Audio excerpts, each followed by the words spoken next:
Ma fille de 7 ans se tenait devant une table bondée, vêtue de la robe dorée pailletée qu'elle avait choisie elle-même. Ses petits doigts serraient une petite boîte cadeau. Tous les adultes dans la pièce riaient, faisaient teinter leurs verres, trop distraits pour la remarquer sauf moi. Moi, je la regardais attentivement. Elle a regardé directement sa grand-mère, a levé légèrement la boîte et a dit « Mamie, papa m'a dit de te donner ça si jamais tu m'ignorais encore. » Tout s'est arrêté. Les fourchettes sont restées suspendues en l'air. La musique s'est fondue en bruit de fond. Sa grand-mère, la mère de mon mari, a esquissé un sourire crispé et confus, comme si c'était une blague. Mais lorsqu'elle a ouvert la boîte, elle n'a pas ri. Elle a hurlé. Un cri aigu, guttural, a traversé la pièce, plus fort que les chants de Noël, plus fort que les exclamations, plus fort que le silence qui a suivi. Les gens se sont précipités pour voir ce qu'il y avait à l'intérieur, mais moi, je le savais déjà. Mon mari avait préparé cette boîte des mois auparavant. Il m'avait dit que c'était pour le jour où sa mère irait trop loin. Ce jour-là, c'était aujourd'hui. Laissez-moi vous raconter comment nous en sommes arrivés là, comment ma fille est devenue invisible dans une pièce pleine de cadeaux, et comment cette petite boîte a fait éclater chaque faux sourire qui maintenait cette famille en apparence soudée depuis des années. Quand j'ai épousé Travis, je pensais entrer dans une grande famille aimante. Ils étaient bruyants, très proches, toujours en train d'organiser des barbecues, des soirées-jeux, et des fêtes de fin d'année. Sa mère, Lorraine, en était le centre. Elle avait une voix capable de faire taire une pièce et une opinion sur tout. Je croyais que c'était simplement ainsi que les femmes fortes dirigeaient leur famille. Je la respectais. Je voulais vraiment qu'elle m'apprécie. Au début, elle faisait semblant. Elle souriait pendant les dîners, complimentait ma cuisine, me faisait une accolade pour me dire au revoir. Mais il n'a pas fallu longtemps avant que je remarque le changement. Elle oubliait de m'inclure dans les discussions de groupe familial. Elle faisait des remarques sur combien j'étais différente des autres femmes de leur famille, sur le fait que je n'avais pas grandi avec les mêmes valeurs. C'était toujours subtil, juste assez pour me faire douter de moi, me demander si je n'imaginais pas les choses. Puis Zia est arrivée. Zia est ma fille issue de mon premier mariage. Elle avait 2 ans quand Travis est entré dans nos vies. Il n'a pas hésité, il s'est investi avec patience, amour, et toute l'attention qu'un père doit donner. Quand nous nous sommes mariés, il l'a adoptée légalement. Chez nous, nous n'avons jamais utilisé le mot « belle-fille ». Elle était sa fille en tout point, et lui était son père. Mais Lorraine ne l'a jamais accepté. Au début, elle faisait semblant, elle envoyait à Zia une carte pour son anniversaire ou lui apportait un petit quelque chose pour les fêtes. Mais la différence était toujours là. Zia n'était pas invitée aux soirées pyjama avec les cousins. Elle ne participait pas aux séances photos en pyjama de Noël assorties. Elle restait assise tranquillement lors des réunions de famille, tandis que les autres petits-enfants étaient couverts d'attention. Lorraine appelait Maddie, sa petite princesse, achetait à Jonah son équipement de sport préféré et tendait ensuite à Zia un jouet en plastique ou un livre qu'elle n'avait manifestement même pas pris le temps de choisir. Zia le remarquait. Les enfants remarquent toujours. J'essayais de minimiser. Je disais à Zia que mamie était simplement distraite, qu'elle l'aimait à sa façon. Mais chaque année, il devenait plus difficile de trouver des excuses. À Thanksgiving, Lorraine avait offert à chaque petit enfant une assiette personnalisée avec leur prénom peint en lettres dorées. La place de Zia était dressée avec l'une des assiettes dépareillées qu'on gardait au fond du placard. Ce soir-là, Zia m'a murmuré. Peut-être qu'elle pense que je fais juste une visite. Je ne savais pas quoi répondre. Travis l'a entendu aussi. Il n'a rien dit, mais j'ai vu sa mâchoire se contracter. C'est la première fois que j'ai pensé qu'il commençait peut-être à voir lui aussi. Et pourtant, nous continuions à venir. Je me disais que c'était pour le bien de tout, pour l'unité familiale, pour les traditions, pour que Zia grandisse avec ses cousins et des souvenirs de fête. Je me disais que l'amour ne devait pas forcément se prouver par des cadeaux ou des pyjamas assortis. Mais, au fond, je me mentais à moi-même. Je restais silencieuse parce que je ne voulais pas être perçue comme le problème. Je ne voulais pas forcer Travis à choisir entre sa mère et moi. Et chaque fois que j'avalais ma peine, je me convainquais que je faisais ce qu'il fallait pour Zia, que lui montrer l'exemple en étant la plus mature lui enseignerait quelque chose d'important. Mais je ne réalisais pas que cela lui montrait surtout qu'accepter d'être traité comme moi, c'était quelque chose qu'on devait tolérer. Travis et moi en avons discuté, souvent, sur un ton bas et fatigué après que Zia se soit endormie. Il disait qu'il le remarquait, mais qu'il ne savait pas comment gérer ça. Qu'il ne voulait pas blesser sa mère. Je lui demandais. Et Zia, alors ? Il hochait la tête, promettait d'en parler un jour, puis se taisait à nouveau. Quand ce Noël-là est arrivé, j'étais émotionnellement à bout. J'avais préparé des tenues assorties pour les enfants. J'avais apporté des biscuits en plus pour les partager. J'avais emballé des cadeaux soigneusement pensés pour toute la famille. Je me disais, peut-être que cette année sera différente. Mais quelque chose en moi avait changé aussi. Je n'espérais plus obtenir l'approbation. J'observais. J'attendais. Je me préparais au moment où rester silencieuse ne serait plus l'attitude la plus bienveillante. Et ce moment est arrivé bien plus vite que je ne l'imaginais. C'était la façon dont Lorraine souriait en tendant à Maddie un iPad tout neuf. La manière dont elle embrassa Jonah sur la joue avant de lui remettre une grosse enveloppe remplie d'argent. Puis elle se tourna vers Zia, lui tendit une bougie à la lavande et dit « Je ne voulais pas que tu te sentes complètement laissée de côté. » C'est à ce moment-là que je regardai Travis. Il ne parla pas. Il ne cligna pas des yeux. Mais quelque chose dans son visage changea. Et c'est là que je compris qu'il n'avait pas oublié ce qu'il avait dit à Zia des mois auparavant. Il n'avait pas oublié la boîte. Elle non plus. La maison de Lorraine était toujours parfaite pendant les fêtes. Elle avait un immense sapin artificiel qui atteignait le plafond, décoré de boules dorées et de guirlandes lumineuses scintillantes. Chaque branche semblait sortie d'un catalogue. La cheminée était allumée, la table dressée avec de la porcelaine fine, et il y avait tant de cadeaux emballés sous le sapin qu'on voyait à peine le pied. Cela aurait dû sembler magique, mais dès que nous sommes entrés, j'ai senti mon estomac se nouer. Zia est entrée devant moi, ses boucles rebondissant à chaque pas, vêtue de la robe dorée qu'elle avait choisie elle-même. Elle serrait dans ses mains un petit cadeau emballé, celui qu'elle avait fabriqué pour Lorraine en cours d'art plastique, une boîte à bibelots en bois peinte, décorée de petits strass collés. Elle avait écrit « Mamie » en lettres pailletées et maladroites sur le couvercle. Elle en était si fière. Lorraine ne lui a presque pas jeté un regard quand nous avons dit bonjour. Elle a tout de suite enlacé Maddie et Jonah, en riant bruyamment et en s'exclamant combien ils grandissaient vite. Elle tendit à Maddie une pochette en velours et lui fit un clin d'œil. « Ne l'ouvre pas tout de suite, dit-elle en souriant. Puis elle se tourna vers Zia et dit « Salut ma chérie, tu es toute festive. » Elle baissa brièvement les yeux sur le cadeau dans les mains de Zia, le prit sans vraiment regarder, et le posa sur une table d'appoint comme si c'était une serviette qu'on lui avait tendue par erreur. Zia ne dit rien. Elle me regarda un instant, puis alla s'asseoir sur le canapé à côté de Maddie. Les enfants bavardaient et jouaient pendant que les adultes faisaient des banalités. Je restais en retrait, assise au bord de tout ça, regardant ma fille s'effacer lentement en arrière-plan de sa propre famille. Après le dîner, ce fut l'heure des cadeaux. Lorraine en faisait toujours tout un spectacle. Elle s'asseyait dans son fauteuil et les distribuait un par un, appelant chaque enfant comme s'il était de la royauté. Jonah fut le premier, il ouvrit une enveloppe remplie de billets. Tout le monde applaudit. Puis ce fut au tour de Maddie. Elle ouvrit un nouvel iPad et un ensemble de bracelets assortis en argent véritable et en cristal. Elle serra Lorraine si fort dans ses bras que l'iPad faillit lui échapper. Puis Lorraine appela le nom de Zia. Il y eut un long silence avant qu'elle ne lève un petit sac cadeau et ne dise « C'est pour toi, ma chérie. Je ne voulais pas que tu te sentes complètement laissée de côté. » Zia se leva tranquillement, s'approcha et prit le sac. À l'intérieur se trouvait une bougie parfumée à la lavande dans un simple pot en verre. Il y avait une étiquette attachée dessus, pour la fille de Travis. Et c'était tout. Pas d'enveloppe, pas de jouet, pas d'éclat, juste une bougie et une étiquette qui transperçait comme un couteau. Je regardais Travis. Il fixait le sol, les doigts étroitement entrelacés, la mâchoire crispée. Il ne dit pas un mot. Zia s'assit à côté de moi, posant la bougie sur ses genoux. Elle ne pleura pas, elle ne fronça pas les sourcils, mais je la vis se replier sur elle-même, lentement, se refermer, ce genre de silence qui reste ancré chez un enfant bien après que la journée soit finie. Lorraine continua comme si de rien n'était. Elle distribua d'autres cadeaux, tout le monde riait, mangeait du dessert, portait des toasts au champagne. Mais je n'entendais plus vraiment rien. Je ne pouvais pas détacher mes yeux de Zia. Elle resta polie, remercia Lorraine d'un petit « merci » quand on lui demanda, et fit semblant de s'intéresser au bracelet que Maddie exhibait fièrement. Plus tard, dans la cuisine, je confrontai Travis. « Tu dois dire quelque chose, chuchotai-je. Elle a appelé ta fille, la fille de Travis, comme si elle était une invitée ici. » Il ne répondit pas tout de suite. Puis il dit.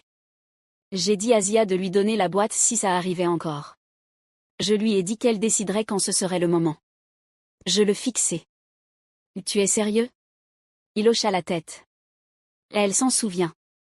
De retour en voiture, sur le chemin de la maison, Zia était assise tranquillement à l'arrière, tenant sa bougie.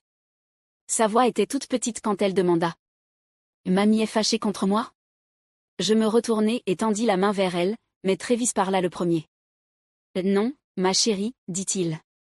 Mamie a juste oublié quelque chose d'important. » Il fit une pause.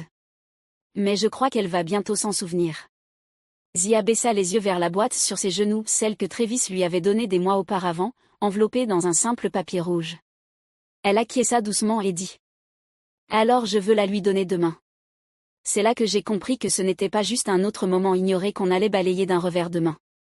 Ce ne serait pas une énième leçon de patience ou de silence poli. Quelque chose était en train de changer. Ma fille n'allait plus rester invisible plus jamais. Quand nous sommes rentrés ce soir-là, j'aidai Zia à sortir de la voiture pendant que Travis attrapait les cookies restant sur la banquette arrière. Elle serrait la bougie d'une main et la petite boîte de l'autre, toutes deux enveloppées comme des souvenirs fragiles. Je voyais bien qu'elle portait plus que le simple poids de ses affaires. Elle était silencieuse, mais son visage exprimait quelque chose de calme et de déterminé, comme si elle avait déjà pris sa décision. Je lui ai demandé si elle voulait prendre un bain ou regarder un film avant d'aller se coucher. Elle a dit non. Elle voulait juste se préparer pour demain. J'ai marqué une pause. Qu'est-ce qu'il y a demain ? Elle m'a regardé comme si je devais le savoir. Le brunch chez mamie. Je vais lui donner la boîte. C'est la première fois que j'ai senti mon souffle se suspendre dans ma poitrine, non pas par peur, mais à cause de la simple certitude dans sa voix. Il n'y avait aucune hésitation, aucune question, juste une décision prise par une fillette de 7 ans qui en avait enfin vu assez. Travis est entré dans la pièce pendant que je brossais les cheveux de Zia. Elle leva les yeux vers lui et demanda. « Je peux toujours lui donner ?» Il hocha la tête. « C'est ton choix, Zia. Je te l'ai dit depuis le début. » Elle sourit, mais ce n'était pas le sourire habituel qu'elle offrait quand on lui promettait une glace ou qu'on l'emmenait au zoo. C'était plus discret, plus concentré, comme si elle comprenait le poids de ce qu'elle portait, comme si elle savait ce que cela signifiait d'être entendue. Après qu'elle soit allée se coucher, j'ai enfin demandé à Travis ce qu'il avait exactement mis dans cette boîte. Il s'est assis en face de moi à la table de la cuisine, l'air épuisé, comme s'il avait contenu une tempête trop longtemps. Il y a quelques mois, je la regardais jouer avec Maddie pendant l'anniversaire de Jonah, dit-il. Ils étaient tous dans le jardin. Lorraine a appelé les enfants pour le gâteau. Maddie et Jonah ont eu des parts avec du glaçage en plus et des décorations. Zia a eu le bout sans décoration, sans bougie, rien. Je me souvenais de ce jour-là. J'avais essayé de me convaincre que ce n'était pas intentionnel. Elle est venue me voir et m'a demandé si elle était la cousine de quelqu'un elle aussi, continua-t-il. Ce soir-là, je me suis assis et j'ai écrit une lettre. J'ai réimprimé les papiers d'adoption. J'ai préparé la boîte. J'ai dit à Zia qu'elle pouvait la donner à ma mère si elle la faisait encore se sentir comme si elle n'appartenait pas à cette famille. Ma gorge se serra. « Et tu ne m'as rien dit ? » Je ne voulais pas que ça devienne une dispute, dit-il. Je ne voulais pas te traîner dans une nouvelle querelle avec ma famille. Mais j'avais besoin que Zia sache que je voyais ce qui se passait. J'avais besoin qu'elle sente qu'elle avait quelque chose sur quoi s'appuyer. J'avais passé des années à espérer que Travis prenne la parole, des années à attendre qu'il trace une ligne. Et le voilà, l'ayant fait en silence, non pas en criant ni en se confrontant, mais en donnant à sa fille le pouvoir de dire « ça suffit ». Le lendemain matin, Zia se prépara comme si c'était le jour de la photo à l'école. Elle demanda si elle pouvait remettre sa robe dorée scintillante. Elle voulait refaire ses boucles. Elle choisit le même bandeau pailleté qu'elle portait le jour où Travis avait signé les papiers d'adoption.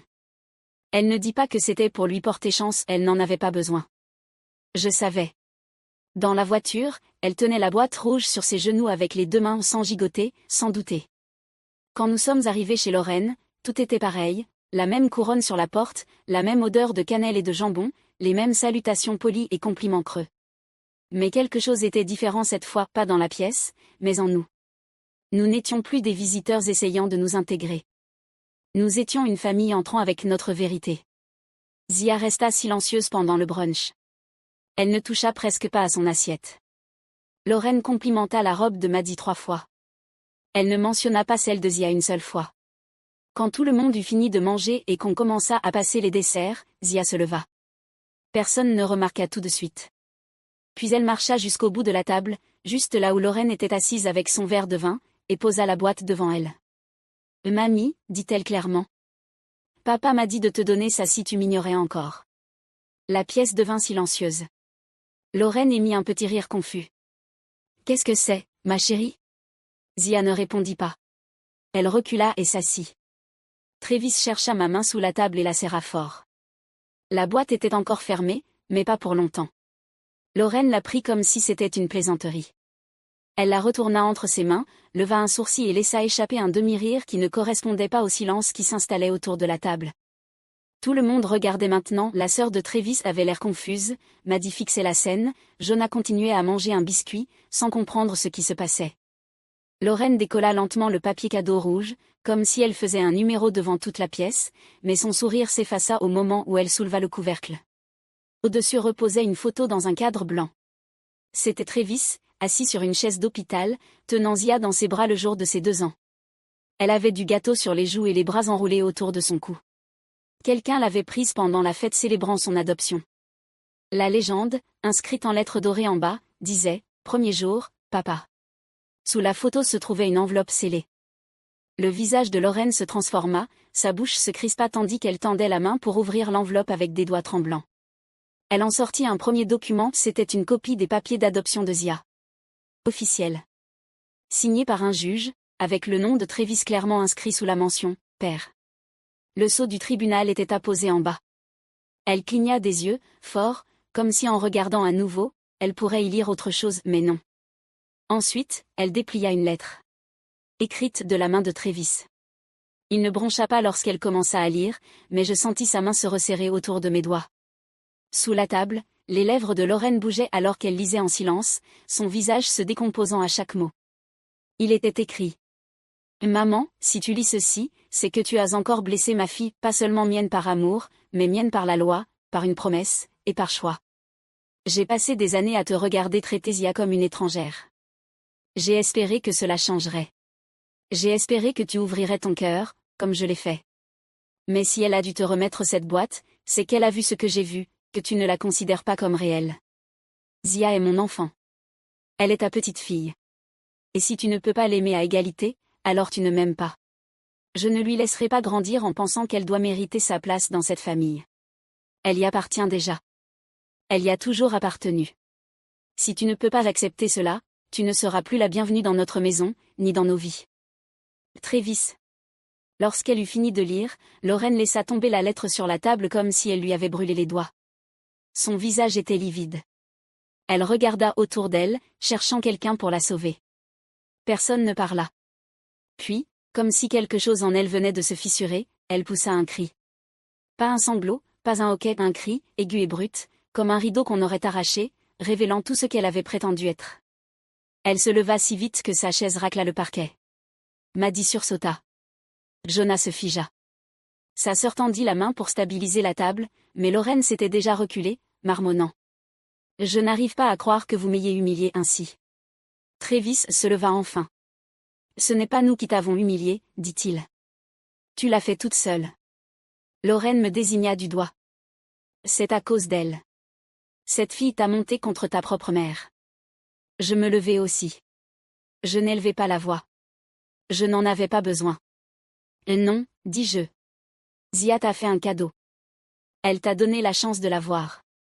C'est toi qui as choisi de ne pas la saisir. » Pendant un instant, tout ce qu'on entendit, ce fut le crépitement de la cheminée. Zia était assise tranquillement, regardant, pas effrayée, pas confuse, juste témoin de la vérité qui se dévoilait. Travis se tourna vers elle et lui tendit la main, prêt à partir. Elle acquiesça et se leva. Je pris nos manteaux et l'aidai à enfiler le sien. Personne ne nous arrêta. Personne ne nous dit au revoir. Nous sommes sortis ensemble, moi, mon mari, et notre fille, laissant derrière nous cette maison remplie de décorations, de centres de table parfaits, et d'approbation vide. Dans la voiture, Zia boucla sa ceinture et regarda droit devant elle. Elle ne dit rien tout de suite. Puis, doucement, elle demanda. « Tu crois qu'elle a lu toute la lettre ?» Travis la regarda dans le rétroviseur et répondit. « Chaque mot. » Zia sourit par un grand sourire, pas spectaculaire, juste assez pour que je comprenne que quelque chose en elle s'était apaisé. Pas parce que Lorraine avait changé, mais parce qu'elle n'en avait plus besoin. Nous ne sommes jamais retournés chez Lorraine après ce jour-là. Plus de fêtes d'anniversaire, plus de fêtes imposées, plus de faux semblants. Pas de textos en colère, pas d'appels émotionnels, juste le silence. Elle n'a pas cherché à nous recontacter, et nous ne l'avons pas poursuivie. Pour une fois, il y avait la paix. Au début, je pensais que Zia poserait des questions à son sujet. Je m'attendais à des interrogations, peut-être de la tristesse. Mais ce que j'ai vu, à la place, c'était une liberté silencieuse. Elle a cessé de surveiller la porte lors des événements familiaux. Elle a cessé de demander pourquoi elle ne recevait pas les mêmes cadeaux ou pourquoi son nom était absent des bricolages de groupe. Elle a cessé de mesurer sa valeur à travers le traitement que lui réservaient les autres. Quelque chose avait changé. Un après-midi, une semaine après Noël, une petite enveloppe matelassée est arrivée par la poste. Elle était adressée à Zia. À l'intérieur, il y avait un bracelet en argent, avec un petit pendentif en forme de cœur et un mot manuscrit de Maddy. Il disait: « Je suis désolé que mamie ait été méchante. Tu seras ma cousine pour toujours. J'ai acheté ça avec mon argent de poche. » Zia lut le mot 2 fois, puis passa le bracelet à son poignet. Elle ne demanda pas si elle pouvait le porter tous les jours, elle le fit, simplement. Ce geste unique signifiait plus pour elle qu'une douzaine de cadeaux coûteux. Cela me rappela que les enfants n'ont pas besoin de perfection. Ils ont juste besoin de se sentir choisis. Ils ont besoin de savoir que quelqu'un les voit, les entend, et croit qu'ils comptent. Quant à Travis, quelque chose avait changé en lui aussi. Pendant des années, il avait porté la culpabilité de se tenir entre sa mère et sa fille. Il avait tenté de bâtir un pont entre deux mondes qui ne se rejoindraient jamais vraiment. Mais après ce brunch, j'ai vu autre chose dans ses yeux, pas seulement de la détermination, mais du soulagement. Il avait fait son choix. Il avait choisi Zia, sans excuse, sans condition, et sans aucun regret. Une nuit, je l'ai trouvé assis au bord de son lit pendant qu'elle dormait, simplement en train de la regarder respirer. Il a levé les yeux vers moi et a dit: « J'aurais dû le faire plus tôt. » « Tu l'as fait exactement au moment où elle en avait besoin, lui ai-je répondu. Nous avons commencé à créer de nouvelles traditions, plus petites, plus lentes, plus intentionnelles. Zia nous a aidés à décorer des biscuits pour les voisins. Nous avons construit des cabanes en coussin et regardé des films en pyjama. Nous n'avons pas essayé de remplacer ce qui avait été perdu. Nous nous sommes juste concentrés sur la construction de ce qui était réel. Les gens parlent de couper les liens avec une famille toxique comme si c'était facile, comme si c'était une ligne nette que l'on trace avant d'aller de l'avant. Ce n'est pas le cas. Ça fait mal même quand c'est nécessaire, même quand on a raison. Mais ce qui fait encore plus mal, c'est de voir son enfant se réduire pour laisser de la place au confort de quelqu'un d'autre. Je ne referai plus ça.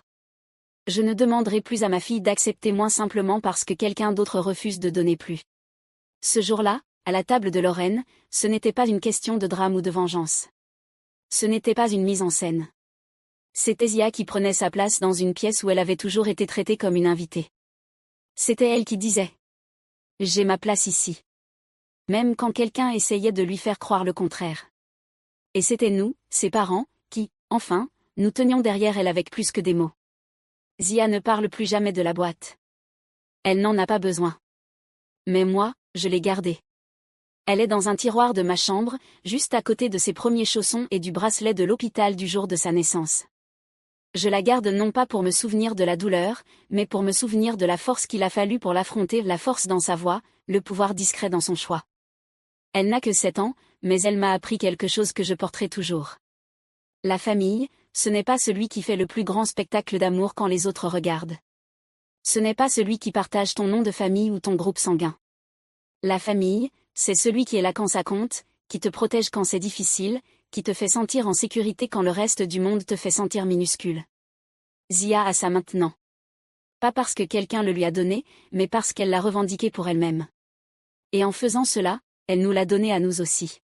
Si cette histoire vous a touché, si elle vous a rappelé quelqu'un pour qui vous vous battez ou à qui vous avez enfin tenu tête, prenez une seconde pour aimer cette vidéo. Partagez-la avec quelqu'un qui a besoin d'entendre qu'il ou elle n'est pas seul. Laissez un commentaire ci-dessous, je les lis tous, et vos histoires comptent ici. Et si vous voulez d'autres histoires vraies sur des moments réels qui changent tout, abonnez-vous à la chaîne et activez les notifications. Il y en a d'autres à venir. Parce que parfois, les plus petites voix portent la vérité la plus forte.